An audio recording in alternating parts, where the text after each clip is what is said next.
সাহস?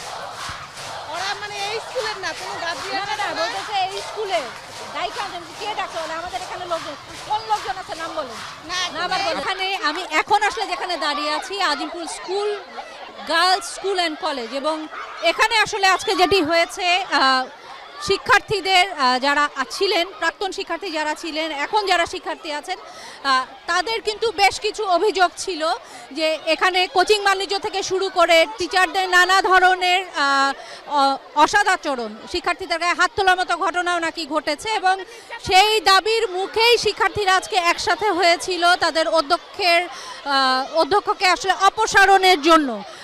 অধ্যক্ষ যদিও তাদের সাথে তাদের অভিযোগ শুনেছেন এবং তিনি পদত্যাগও করেছেন, কিন্তু এই মুহূর্তে আসলে যেটি দেখতে পাচ্ছেন এখানে প্রাক্তন শিক্ষার্থীর নাম করে কিন্তু বেশ কিছু মহিলা, আমি বলবো বেশ আগে এসছিল, এবং ওনারা কিন্তু এসে শিক্ষার্থীরা যে আমরা অভিভাবক, উনি স্কুলে আসছে বলতেছে বাচ্চাদের সমন্বয়ক, উনি বাচ্চাদের ঠেট দিতেছে কি কেন? ওনার পরিচয় উনি দিতে পারতেছে না। উনি কি এখানে আসছে ভাড়া করে নিয়ে আসা হয়েছে আমাদের বাচ্চাদের মারার জন্য? কেন উনি আসছে? ওনার পরিচয় নেন। আপনি কে? জি জি, আমি স্কুলের প্রাক্তন স্টুডেন্ট।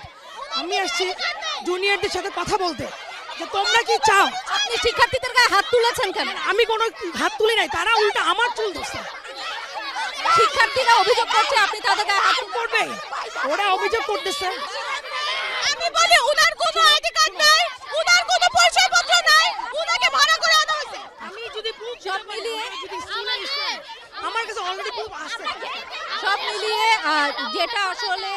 যেটা দাঁড়াচ্ছে আসলে এই মুহূর্তে সেটা হচ্ছে আসলে দেখতেই পাচ্ছেন স্কুলগুলো কলেজগুলো খুললেও আসলে নানা ধরনের যেই সমস্যায় তারা এতদিন জর্জরিত ছিল, আজকে কিন্তু সেটারই বিস্ফোরণ ঘটেছে এই অগ্রণী স্কুল এবং কলেজে।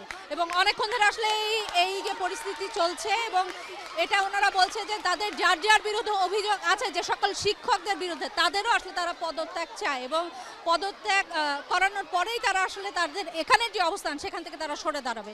তো এখন পর্যন্ত এই ছিল।